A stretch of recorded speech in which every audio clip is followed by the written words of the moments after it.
How's it going, everybody? Mike back at you with another edition of 5-Minute Gaming. And for this show, we're going to go back to 1982, back when I was spending a lot of my times at Bruno's Pizza Parlor in Sela, watching other people play arcade games because I had very limited quarters. But this game was actually next door at the Sela Family Fun Center. And I remember that very vividly. I walked in one day and there it was, the one game in history where Mario was the bad guy. I don't think that's ever been done before or since, where Mario was the bad guy and Donkey Kong was the good guy who needed to be saved by his son. So here we are to talk and play Donkey Kong Jr. This is the flyer for the game. If you love the original Donkey Kong, you'll go positively ape over the new Donkey Kong Jr. After Mario saved the beautiful girl, she doesn't even have a name, note, from the lustful clutches of Donkey Kong, what a word, he led the broken-hearted ape into captivity, locking him behind steel bars, never again to strut his stuff before the fair maidens of the world. What writing? As the frustration of confinement enrages Donkey Kong, Mario complacently stands guard over the cell, holding the sought-after key to freedom. So descriptive, so exciting, so much adjectives. But wait! Unbeknownst to little Mario, Donkey Kong has produced an offspring, Donkey Kong Jr., a death-defying little monkey, shrewd and cunning, who resists all enemies to rescue Papa Donkey Kong. As Mario's brigade of snapping jaws, ape-eating birds and energy pods launch their offensive, Jr. bombards them with a fusillade of fruit bombs that aim to annihilate his every foe. Mario, beware of Donkey Kong Jr. He's crafty, he's fearless, he jumps in 4 different directions. Watch how Jr. strategically maneuvers his way to the top at high speeds, how he wrests the key away from Mario, the key that gives Papa freedom to once again beat his chest and chase girls. Who wrote this? I would love to know. If you're out there, tell me in the comments, because this is some stellar writing. And you know what's sad about you who wrote this? Is that most people never got to read this because this was a flyer that just went to operators. But now your day of fame has come true and we are all sharing in your wonderful writing.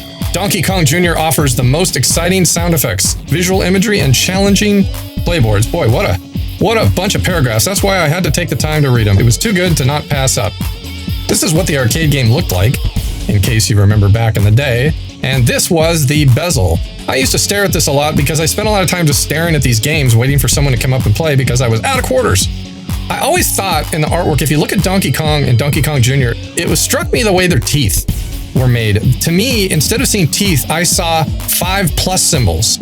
Maybe I'd been doing a lot of math at the time in school, I don't know, but I saw 5 pluses and I couldn't get past that. It looked like they both just had a bunch of pluses in their mouth.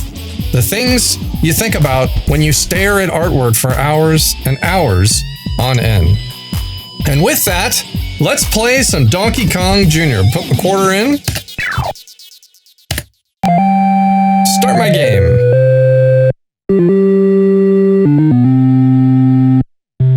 I don't know what the Mario on the left side is pushing. He's not pushing anything. Another thing I noticed from many times looking at this game. So here I am, starting at the bottom left corner, and the fruits are one of the first things I can do before I get died and killed by a clamp monster, whatever those things are. Lockjaw, snapjaws, I do not know. I was focused on trying to nail the fruit, the red guy with the fruit, and that's not happening, so I'm just moving, but I got him there.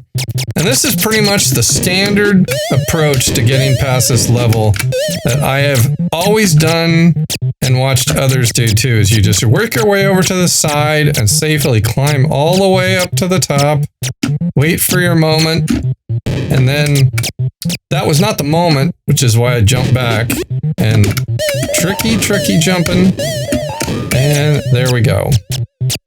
Have I saved my Papa? I have not. Mario pushes him away, and I am left with a lowly yellow question mark.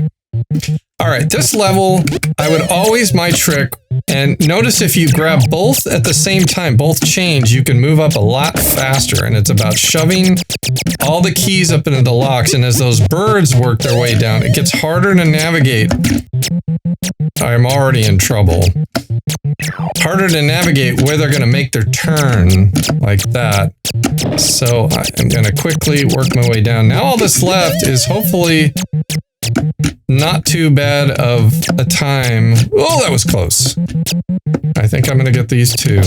Okay, and then work my way down to the bottom there. There we go.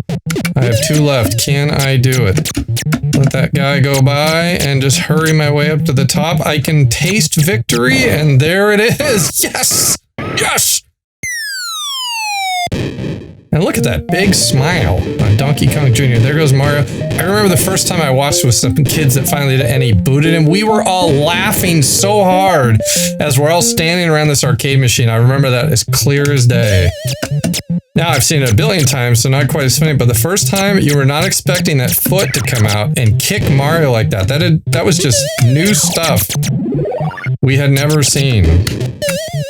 My friend Dave is really good at this game. He has this in his house and I've watched him play and he can make it to all the top levels.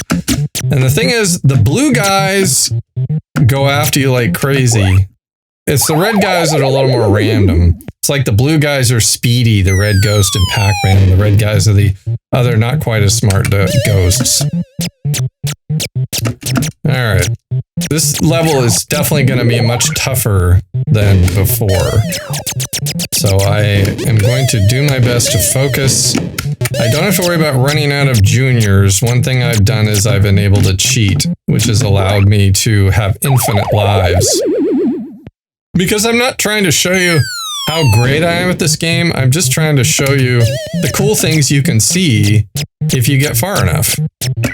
Which these games were designed to take money, and so it wasn't easy to get this far off 3 Donkey Kong Juniors. So I'm trying to see if I can get lucky and get past this one. If I get past this one, I'm in good shape. Okay, getting close, and that guy's hot on my tail. Move quick. Move quick. Yes, I did it! Alright. Back to square one. Ooh. I remember the first time me and my friends were watching, we saw this. It was just so cool. You're soaking all this in. You're just looking, I go, oh, new level. Look at all the new things. There's these weird birds, and what's this spring? Just like that, all this new stuff to take in. And then after that, you're just trying to figure out how to get it and watch out for falling eggs. Alright. Yikes, that was close. Close again. Oh boy, I blew it. Fell and blew it. There's another game I did a show on called Donkey Kong 2, which is a very rare, somewhat bootleg of the Donkey Kong game. And I'm going to put a link to that right there. I encourage you to check that out. It's for the people who think they're good at Donkey Kong and want to see how good they are. That's Donkey Kong 2, Jumpman Returns. I will see you over at that show and we will continue the fun.